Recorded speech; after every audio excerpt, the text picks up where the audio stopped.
Ang susunod na programa ay rated PG. Ito ay nangangailangan ng patnubay at gabay ng magulang para sa mga batang manunood. Siguradong pagsisisihan ni Era na hindi siya nakinig sa mga babala ng ate Lilet niya at mas pinaniwalaan pa niya ang boyfriend niyang kriminal at scammer na si Renan. Kahit may ebidensya na si Lilet na may kinalaman si Renan sa pagkawala ni Mang Kanor, mas pinili pa rin niya si Renan dahil takot siya na mawala ng ama ang anak niya. Kaya lang magaling na abogado rin si Renan kaya nalusutan niya ang mga ebidensya laban sa kanya. Ang malaking problema niya, hawak pa rin siya sa leeg ni Patricia. Wais ang mga tauhan ni Patricia dahil hindi pa rin bayad si Renan sa kanila, kaya bilang insurance itinago nila ang katawan ni Mang Kanor para mapilit nila ito magbayad.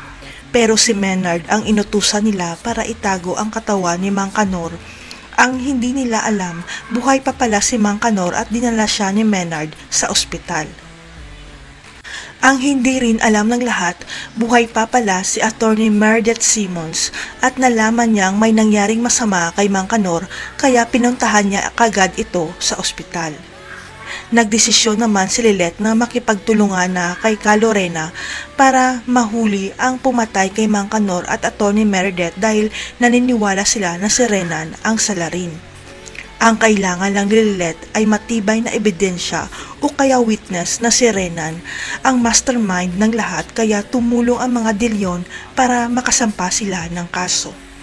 Dito na lalantad ang tauhan ni Patricia at ni Renan na si Menard dahil isisiwalat niya lahat ng nalalaman niya tungkol sa ginawang krimen ni Renan at Patricia.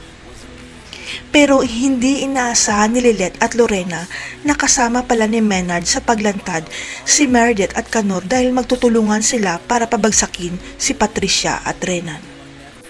Makukulong na kaya si Renan at Patricia sa pagwawakas ng teleserye? Abangan.